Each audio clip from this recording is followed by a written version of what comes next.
You sure this is wise, Abe? It's your money the kid's betting with. That's plenty wise. We know what we're holding, and we know what you're holding. You know what we all got. Well, you were looking for that third 3, but you forgot that Professor Green folded it on 4th Street, and now you're representing that you have it. The DA made his 2 pair, but he knows they're no good. Judge Kaplan was trying to squeeze out a diamond flush, but he came up short, and Mr. Eisen is futilely hoping that his queens are going to stand up.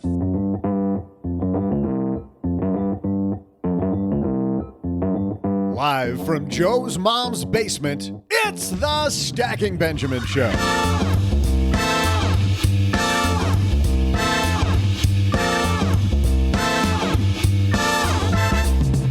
I'm Joe's mom's neighbor, Doug, and today is the annual basement poker tournament, which is timely because today we welcome former poker star and author of the book Thinking in Bets, Annie Duke.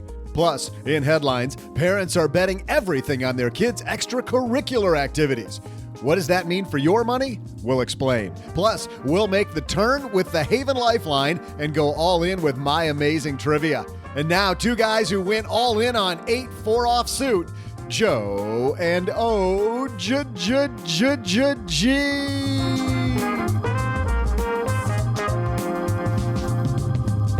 It was your idea. I went all in on Litecoin offsuit. You did. I feel like doing the Dr. Phil with you. How's that working out for you? Exactly. Hey, welcome. I've got a great capital loss for my taxes this year. Welcome to party time in the basement here. It's poker day because Annie Duke's here, OG. I don't know a gosh darn thing about poker. Have you ever played poker? You know what's funny is we do like family poker tournaments at Christmas. We take like the worst thing. So we open up our stockings at Christmas and we take like one thing out of our stocking that we really don't love and we put it up there, and then, you know, the winner gets first pick. So you're kind of like re-exchanging the stuff out of your stocking that you didn't like based on a poker tournament. And Mom won last year. Okay. Yeah. I've played in one poker tournament ever, and I was definitely the guy there to give everybody else money. You were done in about 20 minutes. No, they let me keep playing. They're like, for like $20 more, you can get back in. Just buy back in. Yeah, what could go wrong? I'll tell you what can't go wrong, OG. Working with Upstart, got to thank new sponsor Upstart for supporting Stacking Benjamins. Upstart's changed the way we borrow money. Going beyond the traditional FICO score, Upstart offers personal loans, takes into account factors like job experience and education when determining your interest rate. Go to upstart.com/SB to find out how low your Upstart rate is. Checking your rate takes only 2 minutes and won't affect your credit. That's upstart.com/SB. Disclaimer, loans are offered by Cross River Bank. I feel like when I do the disclaimer here, OG, I got to do the loans are offered by Cross River Bank, a New Jersey state chartered commercial bank. Restrictions apply. For details, visit upstart.com/SB. But that's all me. Upstart did not. Like the Micro Machine voice? Yeah, right. Upstart did not tell me to do that. This episode of Stacking Benjamins is also brought to you by Blue Apron. Man, we had Blue Apron last night. It was so good. Blue Apron is treating Stacking Benjamins listeners to $30 off your first order if you visit blueapron.com/SB. So check out this week's menu. Get your $30 off with free shipping at blueapron.com/SB. And you know, OG, you've got choices when it comes to online banking tools, but most of those are compromises. Traditional self-directed brokerages offer customization, but those guys hit you with commissions that can be clunky and unintuitive.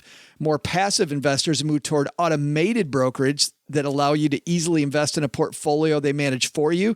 But then you hand over the controls and trust some black box of software, and you can't really personalize anything. So why compromise? With M1 Finance, guess what, guys? You don't have to.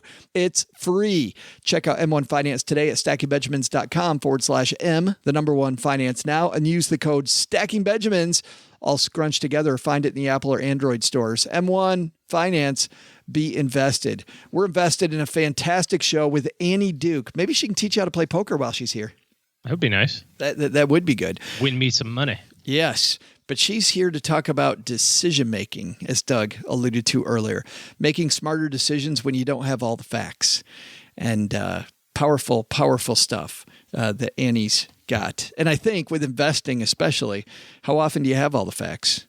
Well, exactly 0 times. You never have any of the facts. Look at you.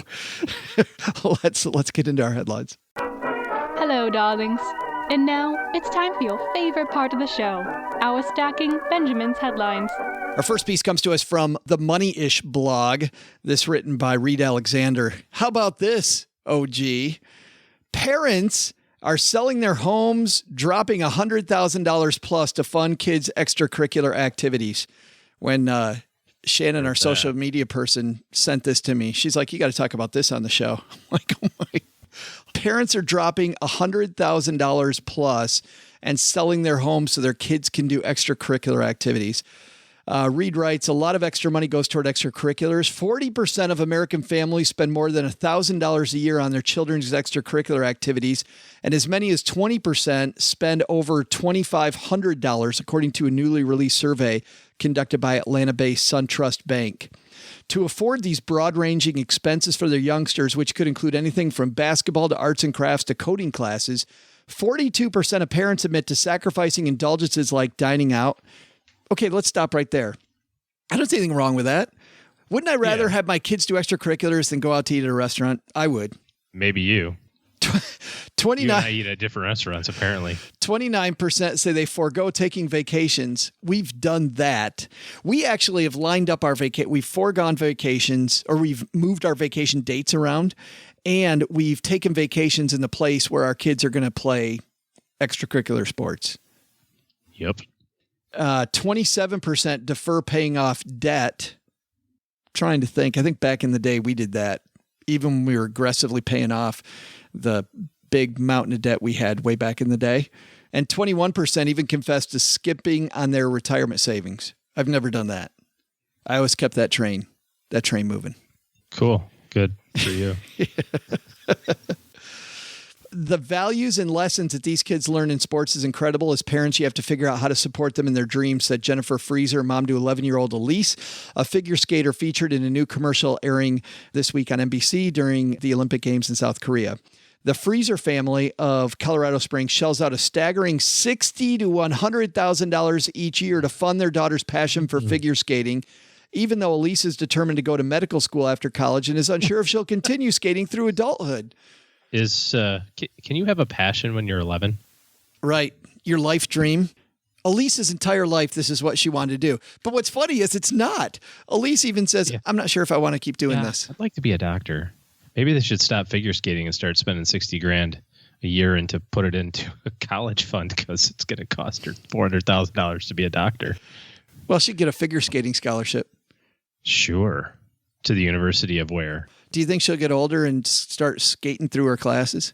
She's going to show up at her orientation for medical school, and they're going to go, okay, so Miss Elise is going to run you about $100,000. How do you pay for that? She's like, 2 sow cows? A triple? I can land a triple. They're like, right, but about the 100,000. If I was her dad, I'd be drinking a triple. Oh, it's America. My kids go to a private school, and I literally just sat down with them and charted out a spreadsheet of what their tuition costs are through college, making some assumptions in inflation rates and the timing of those, and how, like, hey, their son, when you go to high school, your sister starts kindergarten, which also is another, kind of illustrating for them that this is not a inexpensive endeavor for us. Right. As a family. And when I ask you to please do the flipping dishes and make your flipping bed once every so often, this is why. You know, it's funny, the gut reaction here that I have, and I think the way the piece is written is kind of made to make you go, really? Really? Yeah. That seems kind of, but you know what? If this is their goal, I think that's fine. But I think understanding that trade-off ahead of time is the important part, right? Understand what you're giving up for what you're doing. There's nothing wrong with this goal the way that it is, as long as you know what the other end of that stick is. Well, and that's true with any financial goal, right? It's very few of us have the opportunity to do everything that we want whenever we want to do it. I mean, life is a series of trade-offs. I had a longtime assistant that worked with me for many years, and her husband had 2 daughters, and both of them played sports and travel teams and the AAU stuff and all that sort of stuff. Their oldest daughter went to school and went to a small college, but played hockey. And she, you can't get athletic scholarships in kind of Division III, but because of her hockey prowess, they kind of made some financial aid available, right? So that's how they kind of worked the magic there. So she got a lot of school paid for. I know that mom and dad paid for a lot also. And she's a successful, business person now. She's in medicine. But the second one did the same thing. Travel league, all that sort of stuff, played soccer. After her freshman year went, I don't want to do this anymore. And that was that. And so I think you're right. You have to weigh the trade-off. The other side of this too is I wonder how much of this is kind of keeping up with the Joneses. How much of it is the marketing of that machine of like, well, your kid could get a football scholarship if they just go to these camps. Yeah. And that's kind of put in there as well. And well, there's lots of psychological stuff. And I think part of that too can be glory days for some of the parents. I certainly know parents of kids on teams that Nick and Autumn played on where the parents were living vicariously through their kids, man. But now, once again, though, we're back at negativity on the goal. No negative, really no negative, as long as you understand the trade-off. Whatever it is, whatever the deal is, that's financially, it is what it is. Our second piece comes to us from CNBC. This is by Diana Olick. Change is a-coming. OG says, here's how a 5% mortgage rate would roil the U.S. housing market. I love her use of words there, roil. Mortgage rates have not been at 5% since 2011. A 5%. Oh my gosh. 7 whole years ago.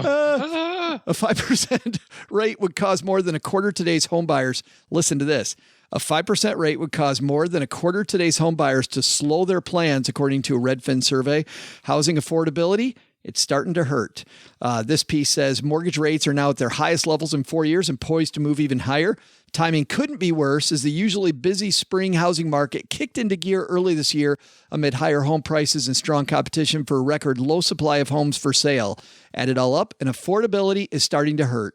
The average rate on the popular 30-year fixed is now right around 4.5%, still low when looking historically, but buyers over the past 6 years have got more and more used to rates in the 3% range. We don't learn. Like we don't learn.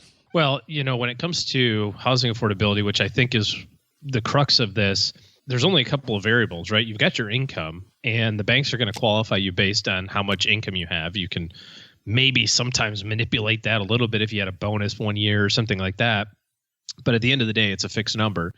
And then you've got your payment. And what's the payment decided on? Payment's decided on how much you borrow versus the interest rate. If you have a really low interest rate, you can kind of borrow a little bit more, which maybe gets you into a little bit nicer, bigger house or something like that. You kind of stretch. People do that. Well, I can barely afford it today, but in 20 years from now, I'll totally be able to afford this house. Right. Len Penzo talks about that. Len talks about that with his current house, how he was stretching at the time, but he was betting future raises, and now his house is very affordable. But there's some danger in there. I think you can. I think you can do that to some extent, right? If you're kind of toeing the line, that's totally fine. But you have to remember that all of the stuff that goes into owning a house also increases with the size of the house, right? If you have a $1 million house and your roof needs replacing, you're replacing $1 million house, roof. It's not the same thing as replacing $175,000 house roof. Right. So all of that maintenance is going to add up and cost a little bit more too. But interest rates go up a little bit, then that affordability is going to change. It's going to force people to either look a little bit lower in their housing prices or delay that goal maybe by having to save a little bit more. I remember 3 and 4 years ago when the Fed was threatening to raise interest rates, and we were saying then what we'll say now, if you have debt issues and you haven't started locking in your rates, now's the time to lock in your rate. I mean, go from an adjustable rate loan to a fixed rate loan, and it's going to hurt, right? Because a fixed rate loan is going to give you a higher interest rate today, but we're not going to see rates go down for, it might be another 5 years before we see this yield curve turn back the other way. We don't know. It could be a long time.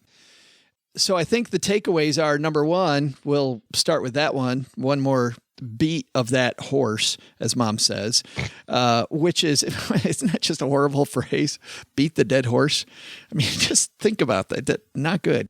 Head for fixed rate loans. Get your debt cleaned up because rates are only going to go higher. And then parents, are you spending tons of money on your kids instead of yourself? Realize that there's a trade-off there. And if you're not taking care of you, especially your retirement you, that could get ugly in the end.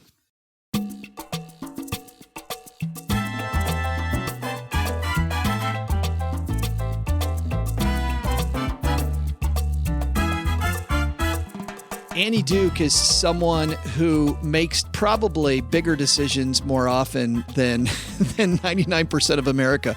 Imagine making the decision about the size of deciding whether you're going to buy a 3-bedroom house or not, like 3 times during the same hour, right?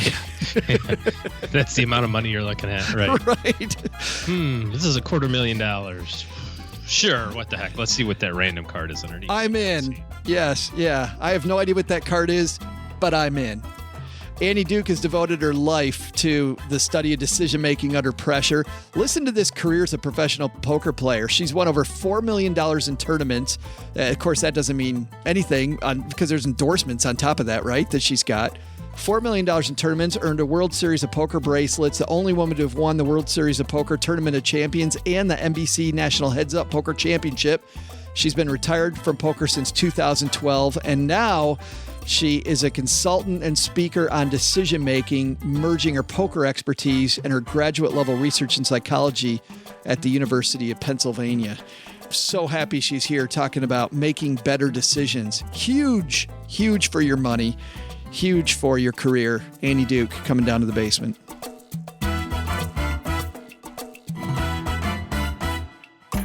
Hey, Annie, how are you? I'm good. I'm so glad you're here and you included us on your book tour. You know, it's funny. What are the biggest pitfalls you see people run into when they're trying to make good decisions? You know what? I think the biggest pitfall is that they think that they're searching for certainty in making a decision, that they think that they need to know and be 100% certain that it's going to work out the way that they want. And I think that actually creates a lot of big pitfalls in your ability to make a good decision. I think it's a huge barrier. So instead, we should be just comfortable knowing that we'll probably never have all the facts? Well, we should be comfortable with 2 things because there's 2 sources of uncertainty. One is that we're never going to have all the facts. So like when I played poker, the cards are face down. And that's just true of pretty much any decision. Like even if you're just ordering in a restaurant, you decide to order a meal, you just don't have all the facts about like, are the ingredients fresh? How is the chef? Is he going to mess it up? We don't know. So like even simple decisions, we don't have all the facts for. And you get into more complicated things. And obviously there's lots and lots and lots of stuff that we don't know. So that's one of the problems. The other one is there's just luck. I can make a decision that's going to work out 99% of the time. And I can hit the 1%. I can just hit the tail. And you know what? It doesn't work out. So, hey, why don't we be comfortable with the fact that we can never be sure and certain about what our beliefs are? And when it comes to predictions of the future, well, we better get comfortable with luck because luck always intervenes. I love the story you tell, the very first story in your book about the Super Bowl a couple of years ago. Do you mind walking us through that? Because I think that really illustrates what you're talking about. I will, but only if you'll indulge me because I happen to live in Philadelphia. So I would like to include a little something about the Philadelphia Eagles in this story, if you don't mind. Is that the probability that cars are going to get overturned? And no, I'm kidding. No, well, that was 100%. Right. That's the one thing you could be certain of in life. That's the prediction you knew was going to come true. Well, bring it on. Give me a Philadelphia Eagles story. Well, I'm going to start with the one that you said, and then I'm going to bring the Eagles into it. So I opened the book talking about Pete Carroll on the 1-yard line of the Patriots, because, you know, the Patriots are always in the Super Bowl, let's be honest. Sure. Basically, the situation for the Seahawks here is that there's 26 seconds left, and they're on 2nd down, and they only have 1 timeout left. You know, so they have a couple chances to get into the end zone here. And everybody expects, the expected play is that Pete Carroll is going to call a handoff and Russell Wilson is going to hand off to Marshawn Lynch. Marshawn Lynch hopefully will barrel through the defense and score a touchdown. But if he doesn't, they will try that play again. And that will allow them to go up by 3 because they're down by 4. This is for the game here. What happens instead is that Pete Carroll calls a very unexpected play. He has Russell Wilson pass the ball. And I'm sure, as you recall, that play did not work out so well. Right. Malcolm Butler intercepted the ball in the end zone and Seahawks lost by 4. So in the book, I ask the audience to do a very simple thought experiment. So I don't know, do you happen to remember just sort of generally what those headlines looked like after that play was intercepted the next day about Pete Carroll? It was, what a stupid decision. I can't believe that he would make that decision. That's the dumbest decision of all time, Annie.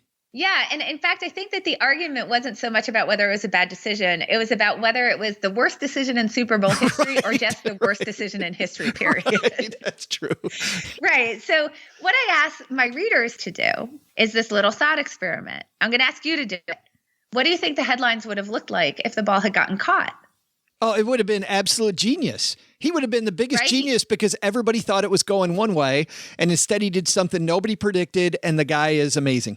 Right. And I think that it would have been like he outsmarted Belichick. Right. So now you got to indulge me with the Eagles. So I'm really excited because I don't need to ask you to do the thought experiment anymore because the actual experiment happened when the Eagles played at the Patriots. So super similar. It's the end of the second quarter. And you might recall the Eagles are on the Patriots 1 yard line.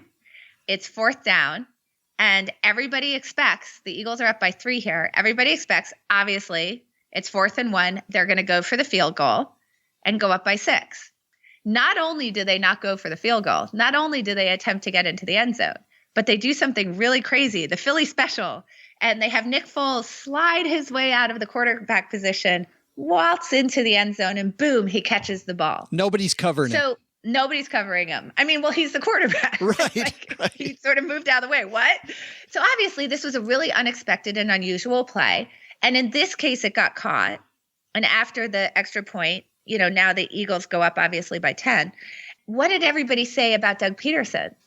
Genius. He's a genius. He outsmarted Belichick in his own game. So I love this because these are really great mirror images of each other, right? They're unexpected plays on the Patriots 1 yard line. In the case of Pete Carroll, it happens not to work out.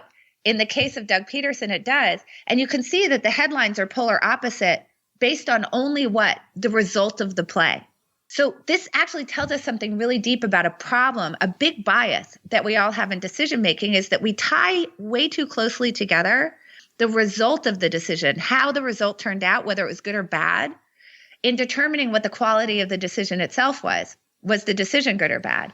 And you notice that it causes all sorts of problems because just take my word for it from my book. Pete Carroll's decision was actually mathematically quite sound. But everybody was saying it was the worst call in Super Bowl history. And one would assume now that people would suggest that you change your decision-making behavior because clearly it was a terrible decision. But it's based on just one result. It's like deciding that if I flip a coin once and call heads, and it happens to land heads, that I'm like a genius at flipping coins or something, which I'm not. It was one coin flip. Well, you go through the odds, getting back to Pete Carroll, Annie. I think you say that the odds in that situation, there's like a 2% chance historically that that ball was going to be intercepted. So in Super Bowl history, the chance of that happening was incredibly low, and the result ended up being different. But looking at those odds, right, which is the way that you say in the book that we should play our life, looking at those odds, those were great odds. Yeah, I mean, look, there's always tail risks, right? Things happen that are bad, that are really, really low percentage to be bad. You can't always protect against the 1 or 2%.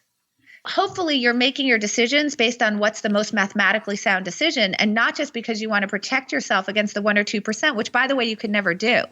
And the problem is that particularly if it's unexpected, when that 1 or 2% occurs, we can then go back and say, oh, well, then the decision must have been bad. And we'll start mucking around with a decision that was perfectly good in the first place. But just the fact that the interception there was only it's between 1 and 2% to happen, automatically tells you that probably it wasn't the worst call in Super Bowl history. And by the way, what the Seahawks get in return for that is that, well, if the ball is caught, obviously they go up by 3, assuming the extra point is good, which is really important because there's going to be no time left on the clock. Or if the ball is dropped, they get to stop the clock and they still have 1 timeout left and they get to hand it off to Marshawn Lynch twice anyway. So it's nearly a free option at the 2 running plays that everybody wanted them to call in the first place. I mean, this really shows you something deep about human decision making, that we act like we're playing chess where decisions and outcomes are super, super tightly linked. You make a bad decision in chess, you're probably going to lose the game. But actually, we're more like playing poker, where you can make perfectly good decisions. You can play the best hand. You can have aces. You can do everything right. And you know what? Someone hits a lucky card on the end and you lose. I think this is really super interesting in investing, what we talk about here on the show a lot, Annie, because obviously we've had a very volatile stock market lately. Yes. I don't know if you knew that, but I did. but in times like this, there are people that doubt their decisions, right? Because they do what you warn against, which is they say, oh, maybe I shouldn't have invested in stocks because look, stocks are down. Well, historically, over long periods of time, stocks and real estate are two fantastic ways to reach your goals. And yet today you've got people going, oh man, I should have never invested, which is clearly the wrong decision. Exactly. I mean, I think we don't want to take too much out of the short run. We have this really big problem, which is that we really get zoomed in on what's happening in the moment, as opposed to sort of what's happening over the long trend, right? So let's say that you took, some amount of money and last Monday you decided to invest in the stock market. One would assume, assuming that you're taking a long position or investing in ETFs or an index or whatever it might be, that you're planning to just hold that for the long term. And when you make that decision, it's because you understand that over the long term, there should be an upward rise. This should be, a pretty good investment. In that case, what happens on Monday shouldn't really matter because it's a pretty momentary fluctuation in the stock market. And you can see this. Look, if you had invested in Berkshire Hathaway in the beginning, obviously you would have done really well over time. And if we can really get that 10,000-foot view over, the 40 some years of that stock, you'll see that it looks like a very, very smooth upward trend. But God forbid that we zoomed in on what that looked like on Monday. We would start to think that Berkshire Hathaway was a terrible investment if that's all we looked at. So we always want to be trying to take the long view as much as possible. One of my favorite parts of your book is where you talk about beliefs and the fact that our beliefs get in the way a ton. And in fact, that sometimes we just completely ignore facts because of our beliefs. Talk to that for a moment. Sure. So one of the arguments that I make in the book is that really all decisions are bets. Because what really is a bet, right? A bet is I'm going to make some sort of investment of some sort of limited resource, predicting that the future that I'm hurdling myself to is going to turn out better because of it. And that's going to be informed by the beliefs that I have, right? So our decisions are only as good as our beliefs. And any decision sounds like bets, right? So we have some sort of belief, we make a decision about it, we choose between A, B, or C. And how we're choosing that is we have a certain amount of information, we believe the things we do, and then we decide, okay, I'm going to go with option A because I think the future will be better for it. That sounds a lot like a bet because I have to forego B and C, and I'm kind of guessing. There's a lot of luck involved there. Right. So if we know that our decisions are only as good as the beliefs that are informing them, we'd better try to make sure that our beliefs are accurate. Right? That we have the most accurate representation of the world. Because can we agree if you and I bet on something, the person whose belief is better calibrated is going to win on that bet in the long run? Do you agree to that? Absolutely. It seems pretty non-controversial. But here's the problem, is that we don't approach the world trying to make sure that our beliefs are accurate. Instead, what we do is we try to make sure our beliefs are right. So let me explain what I mean by that. We have a prior, right? I believe something, right? Let's say that I believe that you should always buy in a bear market. Okay, let's just say I have some overarching belief like that. And what I'm going to do now is I'm going to process information in a way that's just going to try to make sure that I always feel like that belief is right, which means that when I see situations where it's really worked out, investing in a bear market, then I'm going to go and look at that. I'm going to bring that in as a data point to confirm that I'm right. If there's other information out there that maybe says, that might not be true. Look, in this situation, investing in a bear market didn't turn out very well. I either will ignore it. That's one way to get around it. Or if you show me that, I'll go through all sorts of contortions to try to discredit it. I might try to discredit the source. I might say it wasn't a large enough data sample. I might say that there were unusual outlying market conditions that make that not apply to in general, and that my general belief is still true. You can probably fill in the blanks of the way that you can discredit information that disagrees with you. Which is why you say, Annie, that being smart just makes it worse, because your ability then to discredit all facts becomes even worse because your biases are heavier. That's exactly right. I love that you just pointed that out. So I think a lot of us feel like, okay, but if you tell me that I have this problem, right? If you tell me that I'm going to go find information that confirms my prior and I'm going to go discredit information that doesn't, well, now that you've told me that, I'm good to go. Right. Now I'm going to be fine. And also, by the way, I'm a really smart person. And so I can analyze the world really well. And I can obviously really work with data and understand what data is trying to tell you better than the average Joe. So I'm going to give you that. You're a smart guy. Great. That's wonderful. The problem is that actually makes it worse, because what that means is that you can actually spin a story out of the data that makes a lot more sense, right? So you can cut and slice and dice that data in a way that supports your belief a lot better than the average person can. And you can come up with a rationale. Like if I present you an alternative case, you can come up with all sorts of reasons to discredit the source that someone maybe less smart couldn't. You can figure out all sorts of arguments about why it's an outlier, why this data set isn't big enough. The N is too small. The statistics that you ran over it weren't right, whatever. Those are all very smart things to say. And so the problem is, because we're all really good at being our own best PR agent. Right. If you're a smarter PR agent, you're better at the spin. And it's all downhill from there. Well, yeah. So the good news is that it's not all downhill from there.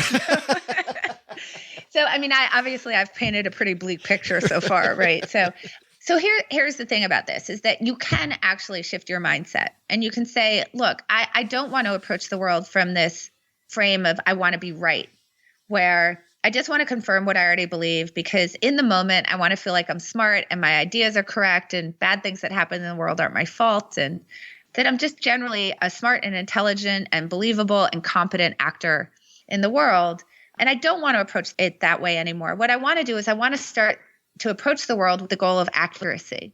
What I want to do is view my beliefs, as opposed to this category of right and wrong, as works in progress. Being informed by the information that I have thus far, but with this idea that, of course, there's always more to learn, and I can always sort of keep them under construction so that I can always learn more. And once you understand that there's uncertainty in the beliefs that you have, and you really wrap your arms around that idea and you embrace it, you have this incredibly open mind to information that disagrees with you. Whereas before, when you were approaching it as a right and wrong problem, you're swatting away information that disagrees with you because you view it as a threat. You view it as a threat to the beliefs that you already have. But if you view your beliefs as under construction, as works in progress, as things to be calibrated, now information that disagrees with you is no longer a threat. It's actually quite helpful to making the building more sound. I think it also makes my life more exciting, because then I look at every day as an opportunity to learn more instead of I'm shut off from the world. Exactly. It makes me a much more powerful person. The book is called Thinking in Bets, Making Smarter Decisions When You Don't Have All the Facts. By the way, one thing I learned from the foreword that I didn't know about you, your dad was an English professor. Mm-hmm. He was. Well, I was an English major, so you got a really cool dad. Well, you know what? I was an English major in college. Nice. So there you go. I'm in the club. There it is. I didn't know that either. Well, and it's funny, your whole background in cognitive psychology, just, of course, that plays into poker and decision-making, and obviously ends up in this fantastic book. And this is available everywhere, correct? Yeah, so this is available everywhere in all the normal online places and a bookstore near you. I'm pretty active on Twitter. You can find me at annieduke.com. And of course, you'll find links there to be able to order the book. I also have a weekly newsletter, and you can go sign up for that if you go to annieduke.com. You can see archives of the newsletter, so you can see if it's actually something that you want to have in your inbox every Friday. And you can also find me there just to communicate with me or hire me, or lots of ways to interact with me on the website. Good. And if you're out walking the dog on the morning run or on your way to work, I'll have that link on the show notes at stackingbenjamins.com. What's next for Annie Duke?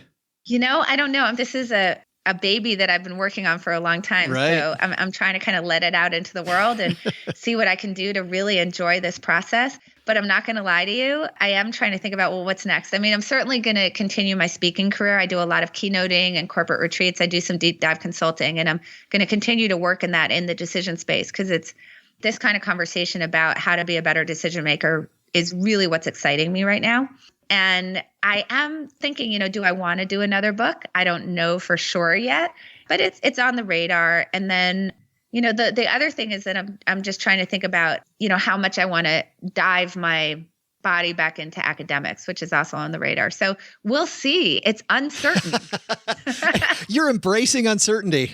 in every way. Because you know what? It's just an accurate representation of the state of the world. Annie Duke, thanks for hanging out with us for a few minutes. Thank you.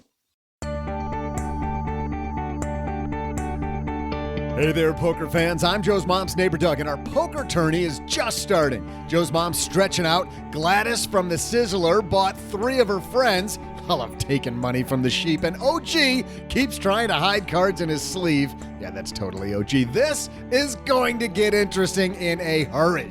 Also interesting is today's trivia question. Which poker player has earned the most winnings during their career? I'll have your answer and an update on all of my poker winning right after the next hand.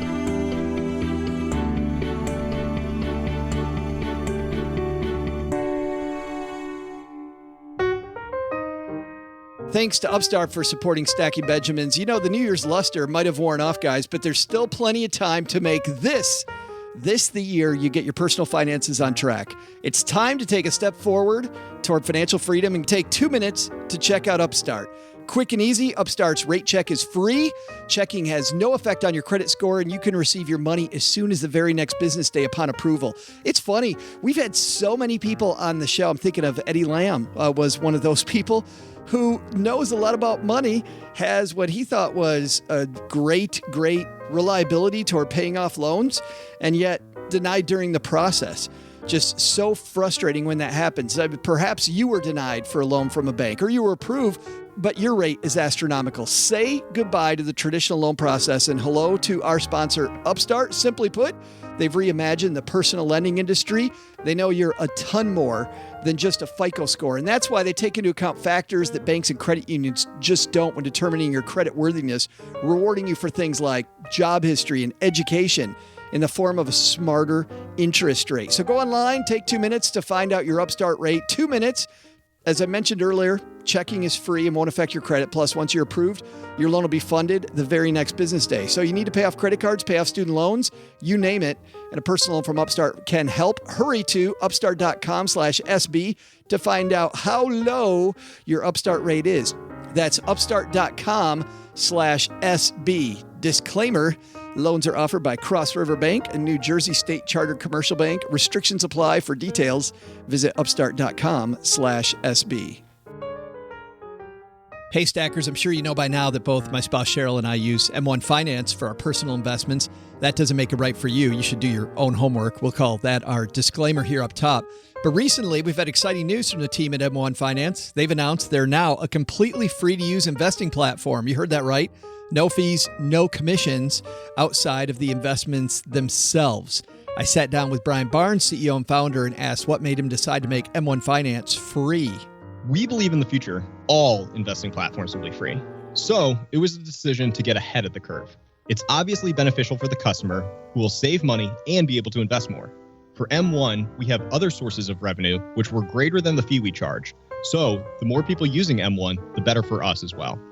So how about that? No fees, no commissions, just you with more money to save and in control of your portfolio. They'll even invest fractional shares for you.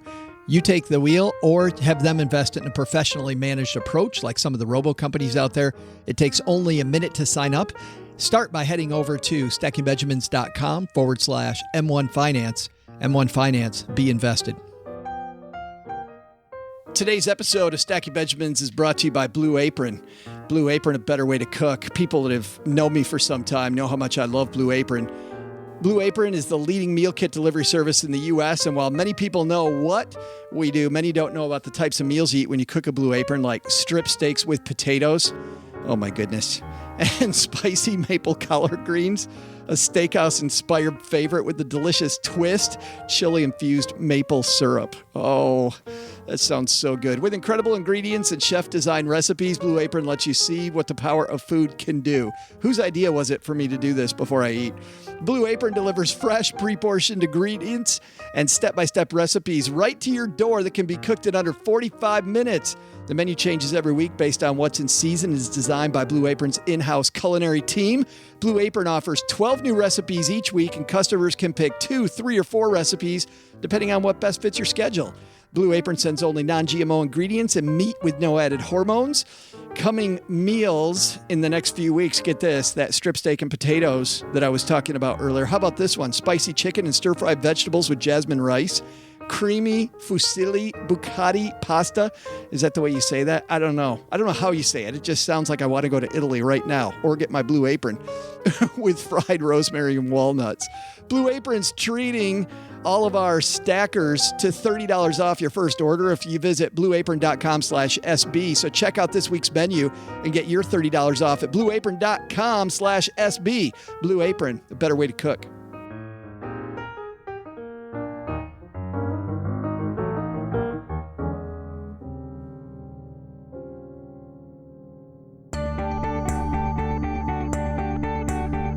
Hey there, trivia lovers. I'm Joe's mom's neighbor, Doug, and I'm here to tell you I have the perfect strategy for the poker game after listening to Annie Duke. You know how she says to make better decisions? I just realized all these players are focused on the highest cards in the deck. What if I went the other way and went for the lowest cards? Genius! Yeah, I know. I'll tell you, old Doug is about to take everyone's money when I go big with some pocket threes. All right, okay, I gotta settle down. I'm gonna start practicing that, but before the break, I asked you this question. Which poker player has earned the most winnings during their career? Would you like to wager a guess? I already know the answer, so I'm going all in with Daniel Negreanu. Daniel has won over $36 million since he's gotten in the game. It's decent money, it's okay, but you can't really live on it. Okay, I'm off to perfect my low-card poker strategy. See ya!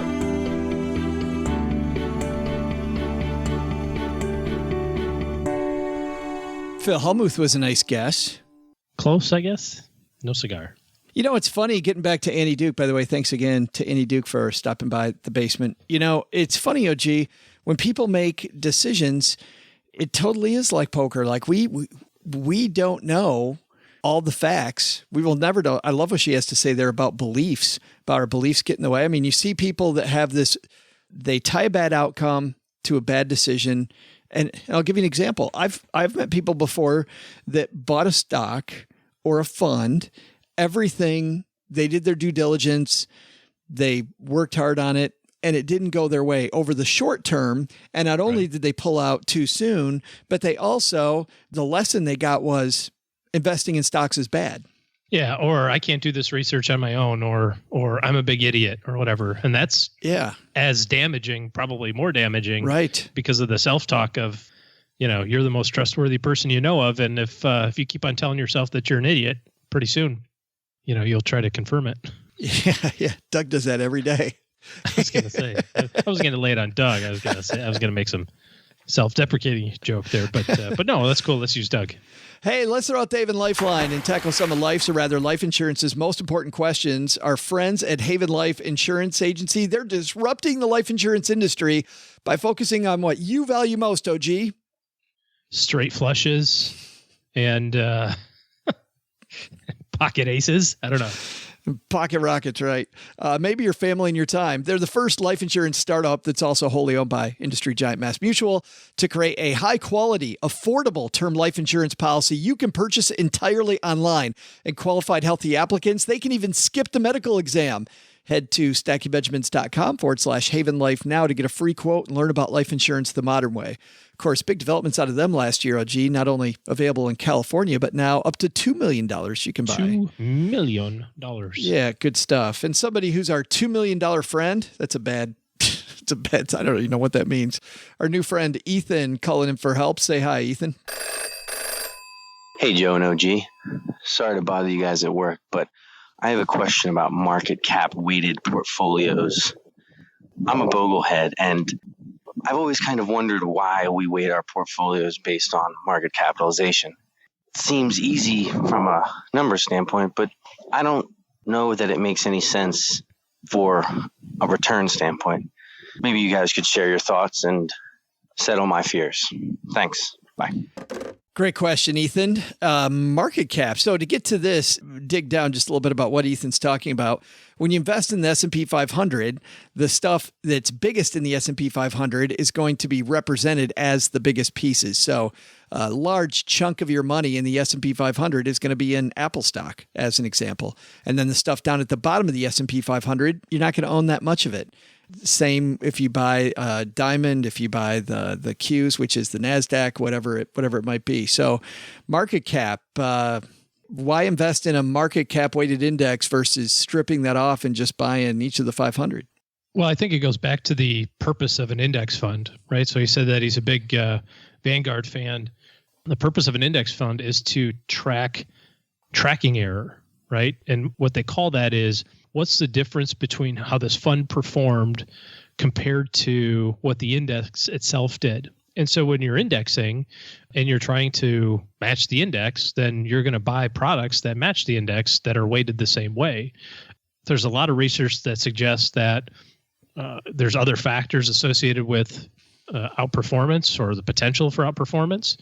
Like, for example, tilting your portfolio toward more well-established companies instead of brand new ones, or smaller companies instead of bigger ones, those sorts of things. A three-factor model that was made famous by Gene Fama and Ken French. But when you're tracking the index, which is what Vanguard purports to do, your portfolio is going to look a lot like the index. Yeah. So it's neither good nor bad. It just, that's the thing you're trying to match. So if you're trying to match something that's all orange, your painting better be orange if you got a chance to match it. You know, it's funny. Phil Back was just here, and they have that new index, to Ethan's point, where they have flipped it.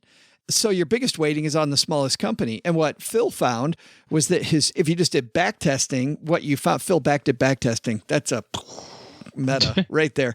But when Phil did his back testing, what he noticed was that you got a higher return, but you also took on more risk because you're investing in smaller companies. So maybe, Ethan, to some degree, and to your same point, OG, that you just mentioned, it's based on your time frame, right? Well, yeah. And just as a matter of practicality, I mean, not very few people have the financial wherewithal to go out and buy 500 individual stocks and weight them equally in a portfolio. And even if you did, you know, gosh, it's terribly inefficient because there are weighted, you know, equally weighted S&P 500 funds, you know. So what you're trying to solve is already readily available, I think, on the open market. You don't have to try to create it on your own. But if you're trying to match the index, if you're traditionally indexing and you go, I want to match the S&P 500, then your portfolio better look a lot like the S&P 500. Otherwise, there will be times where it won't match it. Maybe it won't match it for the good, but that's not the purpose of indexing. Thanks for the note, Ethan. And Doug also brought down the mail. And here's a note from our new friend, John. John says, new listener show and absolutely love it. I started 2 weeks ago and I probably listened to 30 episodes. John is a sick individual, OG. I haven't listened to 30 episodes since we started this thing. I don't think Len Penzel's listened to 2. And he's been here since the beginning with you and me. Yeah. I've got some traveling coming up and wanted to get your recommendations or books to read. I really wanted Wealth Can't Wait, but my local library doesn't have it available. I'm 27, married, no debt, and I'm looking for more ways to invest rather than the Roth 401k and IRA routes. Thanks. You know, let's talk about our favorite books. We haven't done that in a little while. I love this question from time to time because for me, it's changed quite a bit. How about you? No, my favorite books are still my favorite books. In fact, I'm staring at a couple of them. They're in the exact same spot they were last time we answered this question, which means I probably ought to get them down and thumb through them again. But my favorite books aren't necessarily money books. No, I think he's talking about money books. I want to get recommended books to read. I really want a Wealth Can't Wait. So he's talking about money. Let's pretend John wasn't explicit about what type of books. Let's pretend he's talking about money books. It's a reasonable assumption, I suppose, considering the type of program. It's crazy talk. Let me tell you mine while you're getting your thoughts together, OG. You know, my favorite financial book, the most even-handed one that I can name, is by Rick Edelman. It's called The Truth About Money. Love The Truth About Money. Fantastic book. I also like some books written the last couple of years. I'll tell you anything by our friend Emily Guy Birkin. I really like any of her books. She largely focuses on retirement. So if you're not interested in retirement, John, I wouldn't go there. If you're interested in building wealth quickly, which sounds like what he's talking about, I really like our friend Scott Trench's book. Scott over at Bigger Pockets. You can go back through our catalog of shows. Scott was on the show last year talking about his book, Set for Life. It's broken into 3 pieces. The first piece is getting your first $25,000. The second is how to get your first $100,000, and then how to be a bajillionaire. So all 3 of those. And then Aaron Lowry's book, Broke Millennial, that also came out last year. A great, great read. So I would point to those 4. If you just want money stories, good money stories, Bobby Rebell's book about how to be a financial grown-up, also like that one. But those are just how people that you already know have solved money problems. But much like a Tim Ferriss book, where it's, the not older Tim Ferriss books, but the most recent one, Tribe of Mentors, where each chapter is just a couple pages. Bobby's book is just a couple of pages on each person. So good stuff there. OG, how about you? So a couple a little bit older ones that I think are great for rereading money-wise, and then just kind of slightly off the money, just a different angle, I think. Both books by Carl Richards, so Behavior Gap and the One-Page Financial Plan, I think are great. Maybe a little more starter-esque type books, especially the One-Page Financial Plan, I think. But the Behavior Gap is, I think, a really important one to recognize how our mind kind of just helps us or hurts us with that, to play on our topic from today. The third book I really liked was a book written by a hedge fund manager, David Einhorn, I think. The book's called Fooling Some of the People All of the Time, which is he runs a long-short hedge fund in the East Coast. And this book is all about how he played the long game with a position that he knew wasn't correct. And it's kind of all about the lengths at which companies will go to continue their propaganda machine of, hey, everything's great. And here's this hedge fund manager that goes, nah, I looked at the numbers, not great. Yeah. And they're like, yeah, we're going to sue you because you're, it's blasphemy. We're doing fine. And he's like, no, you're not. And let me show you why. And, and so here's this hedge fund manager that's kind of betting, kind of betting the house, I guess, so to speak. Obviously, The Big Short is a great money book too. Yeah, but any story around it. Any of those Michael Lewis books are great money stories, probability stories. Even the Oakland A's one is Moneyball is fantastic about probability. Speaking of Annie Duke. Oh yeah, probabilities. I think my favorite money book that has kind of a slightly different angle is a book by John Warlow called Built to Sell. Sure. Personally, I love parable books, like where you're the protagonist, right? It's like you can put yourself in that guy's shoes and you're the architect trying to grow his firm and trying to sell it and the steps that you can do. So depending on what you're doing money wise, if you're just looking to invest money in the stock market, that's fine. If you're a business owner trying to turn your business into something that can be sellable, obviously any of the big ones, Stocks for the Long Run, like Warren Buffett's biography, anything by Peter Lynch. Yeah. Learning about how other people have done. Here's the thing with money. It's the recipe's already there, right? There's been thousands of successful financial people in the world. And many of them have written down their recipe card. Here's what I did, step by step by step by step. And it's like baking a good chocolate cake. You just follow the recipe, and you can have the same chocolate cake. So I like learning from those people, kind of like that Tim Ferriss book, right, where he just takes a whole bunch of interviews and goes, here's the best people in the world at this thing. I'm digging in that one right now, Tools of Titans. Enjoying that. I just take one of the reads with me at breakfast, and I sit and read it while I'm having my breakfast, and it puts me in a nice... I think I loaned my copy to our business partner and frame of mind. Hopefully it makes its way back here. Oh, you're right. You know what? Yours is Tools of Titans. Mine's Tribe of Mentors. I got the new. You've got the newest one. You got the new one. I got the new one. Right. Yeah, gotcha. And on business books, we could go on for days on business. I know books. Our friend Deacon Hayes talks about one of the ways to wealth is to be a good entrepreneur, and the book all about that, of course, is the E-Myth. Is fantastic. And when you get into the E-Myth, you realize it's about processes. So that book leads you immediately to a book called The Goal, which is about process and logistics. A little thicker. Yeah, but still heavier. But, I think but a parable book. I think it's still pretty easy to read. I mean, I just want to know if he was going to save the company or not. That's like I was so interested in the. But it's a parable. So yeah, it is. You can play it as a movie. You're watching a movie in your mind. Yeah. Rather than just like learning charts and graphs. You can apply it to you, or you can just read the story, and it's a story about a company that's failing and they got to get it back together. So the Goal and the E-Myth, I think, are like books 1 and 2 when it comes to running a business. And it's telling, by the way, that when I was at American Express, that the CEO of American Express at that time, Ken Chenault, even said it was his favorite book. Like I'm running. You guys are 2 peas in a pod then. Well, I'm just saying I'm running a little tiny company, at that time. He's running this behemoth company, and he's pointing it out as the number 1 book, even for huge businesses. He probably got it from you. He probably did. I know that. I mean, you were talking to Kenny, and that crazy Ken. You're like, hey, Kenny, what's up? Sure. He's like, hey, what are you reading these days, Joe? I need something for the executive team. Right. So we're making the turn at the 9th hole, and I go to my buddy Kenny and say, hey, yeah. Hey, dude. Yeah. Thanks for the question, John. If you've got a question for us, I'll tell you what you do. Head to stackingbenjamins.com, and right there at the top, you'll see questions for the show. You can click on that link, and bada boom, bada bing, you'll see all the different ways to leave us a question. Thanks to everybody who's left a review of the show. Mom puts those on the refrigerator and kind of brags a little bit about the show. So that's very nice to everybody that tells people what they're getting into when they listen to Stacking Benjamins. Coming up on Wednesday, tell you we've got to get a great show for you then. Loved having Annie Duke here. We have Scott Gerber. He is himself a super connector. We're going to talk about networking. And it's funny, if Scott's listening right now, OG, you'll know that Scott just threw up in his mouth a little bit because he does not like networking. He loves connecting, and he's going to talk about the difference and how you can make yourself. Talk about a great way to make a lot of money. Become a connector. Talk about that on Wednesday. Go Stack some Benjamins. Doug, what should we have learned today, man?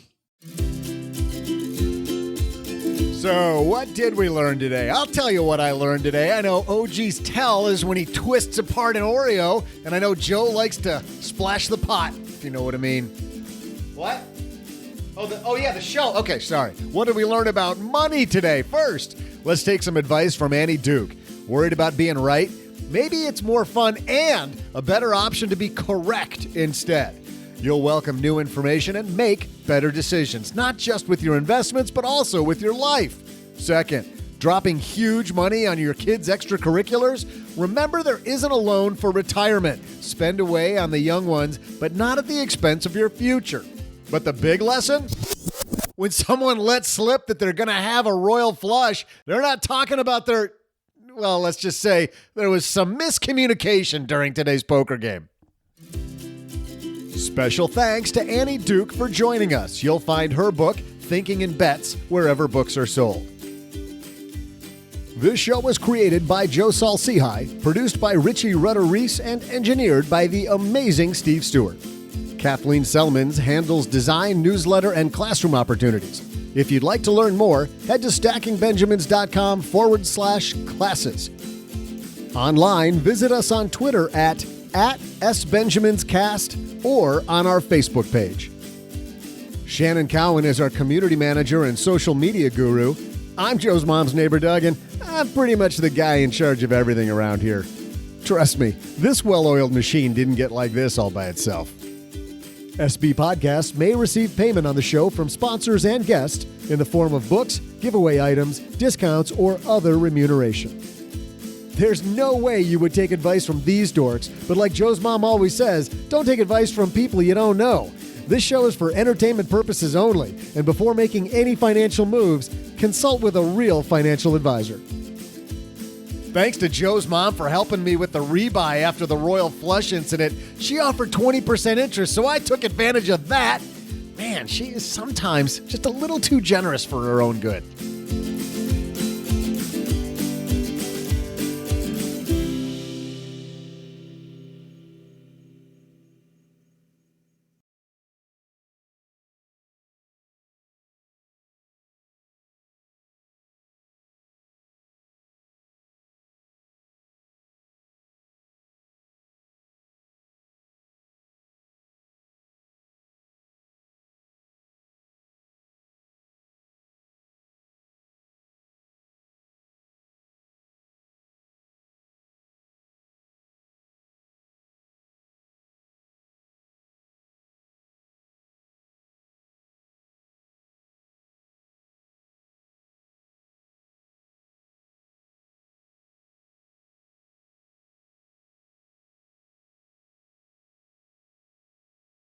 Welcome to the after show. You know, we were talking earlier, OG, about parents selling their homes, dropping $100,000 to fund kids' extracurricular activities. I saw this and thought of a story a friend of mine told me immediately, which is so, it's like the icing on the cake that you're talking about when these extracurriculars are selling the dream, right? Oh, yeah. Selling the dream. You do this, then give us $50,000 over the course of the next 10 years, and maybe you won't have to give the colleges $50,000. Friends of mine had kids that played hockey, being in Detroit, and they had ice time at 11 o'clock at night, like for a 9-year-old. 11 o'clock at night playing a hockey game. So we had our kids, we didn't do any of that. We had our kids in this soccer league where you went to the same field all the time, and they divvied the kids up into groups. And, you know, there were some like junior high kids or high school kids that were the officials. You know, it was what it was. It was a home soccer league. Maybe there were 4 or 5 different fields in the area and you just went there. That wasn't a big deal, but travel soccer in Southeast Michigan, and I'm sure in a lot of communities around the world, was huge. And we would get solicited all the time for travel soccer. And in Southeast Michigan, I remember there's a big soccer club called Varder, which I saw the Varder stickers on people's cars, and people would tell me how great Varder was or how horrible. I don't know anything about Varder. I just know Varder. And, but we were in Blazer country where I lived. So the Blazers, we get stuff from, hey, try out for the Blazers. And we never did because travel, you know. Yeah, you weren't going to do this stuff. Yeah. You were going to do the $100,000. Yeah. No, thank you. And I don't want every weekend taken up by, I'm traveling to XY city. Now, we did it for running some, but only at a certain time of year over a few weeks. I wasn't going to do it constantly like my friends were with their kids. So my buddy, his kid is a little younger than my kids. He and I had talks about soccer, and he gets this thing from the Blazers that says, try out. And he thought, well, I didn't know you had to try out. Apparently, Joe's kids are pretty good at soccer, that they're on these soccer teams. He knows nothing about it. So puts it on the calendar that his son is going to go to this soccer tryout. Turns out that weekend, his wife is out of town on a business trip, and his son gets invited to a sleepover the night before. And his son, who I know is a very good kid, but this particular day, he's been up all night, and now he's in the car, and Doug's taking him to soccer tryouts, and the kid is just running on fumes. Not having it. Won't stop crying, being just how kids can be. I'm not doing it. I don't want to play soccer. You can't make me. Why are we doing this?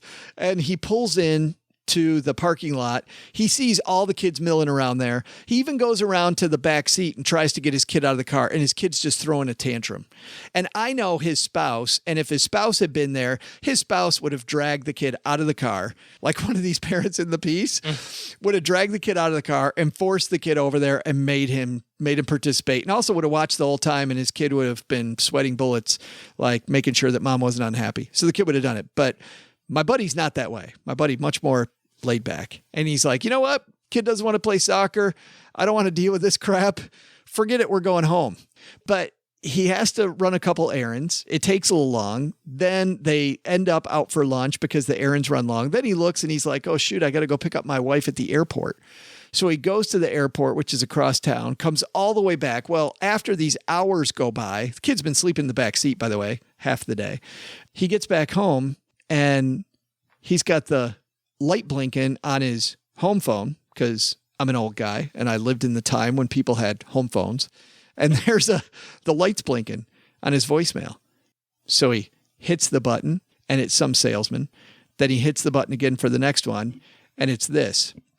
Hey, this is Coach Green from Blazers Soccer. Got to tell you, we loved what we saw out of your son, insert name here, today out there on the field. Want to offer him a spot on the team. Congratulations. Got a hardworking kid there, and we're very happy he's going to be a part of Blazer Soccer. Marketing machine.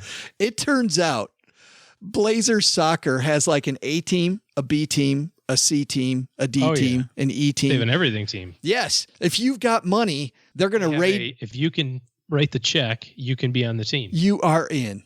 Yeah. And that's when my buddy realized the truth isn't what you think it is. Yep. How great is that? Yep. We loved what we saw out of your son today, OG. Your son was, insert name here, fantastic. It would have been better if he would have just read the insert name. The insert name here. Yeah, that would have been great. It's so funny. Well, let's change topics here a little bit. You're excited about TV Land right now. Do yourself a favor and watch this program. This is coming soon. No, it's out. Oh, is it out? Yes. See, episodes. I'm 6 episodes deep in it. It's fantastic. It's called LA to Vegas. You want to do the honors, Alan? Yeah. No, you never touch this. This is Captain Dave time. Good afternoon, everyone. I'd like to welcome you on Jackpot Airlines Flight 1610, service to Lost Wages. Why aren't you laughing? I've already like 1,200 times. Ronnie? Artem, what's the problem? There's a baby man sitting in my seat. If I sit here, I lose. If I sit here, I win. Anybody sitting next to an unoccupied seat and is willing to move gets free beer. You! Not you. All right, gentlemen, it's time to get high. And also fly this old bird. Just a little captain's joke. I never get high when I'm flying unless I mistime the edible. You really think that's a good use of everyone's time? If I can't have some fun with my passengers, why am I here? To fly the plane. Go do that. Only to fly the plane? Yeah, and by the way, the woman that got up for the free beer was pregnant. Of course. Very pregnant, as a matter of fact. Yes. This show is so friggin' hilarious. It is ultra stereotypy. So everybody does exactly what their stereotype would tell you that they would do, which in today's day and age, I'm surprised it's on TV. It's on the air. Surprised it made it. But maybe it's because they make fun of everybody. Yeah. But gosh darn, it's so funny. 22 minutes on Hulu without commercials. Oh. Joke. I need this show. Joke. Show over. Were you the one that told me about the Consultants show with Kristen Bell and Don Cheadle? Yeah. I started watching that, and I only watched like one episode of that. That's really good too, but I got in the second or third season, kind of took a weird turn, and it kind of fell even off. In season 1, House of Lies. Yeah, even in season 1, I was having some trouble with sometimes it was serious, but I was humor, and I was having trouble going back and forth, like figuring out where the show really was. Yeah, there's kind of some weird storylines in there for sure, and it's R-rated, so you can't just have it on. Yeah. But this is on Fox. I don't know when, but it's on Hulu, so just watch it on Hulu. If you are not laughing in tears, something's wrong with you. I think so. I mean, it's fantastic. Yeah. Gosh, it was so funny. Good stuff. LA to Vegas.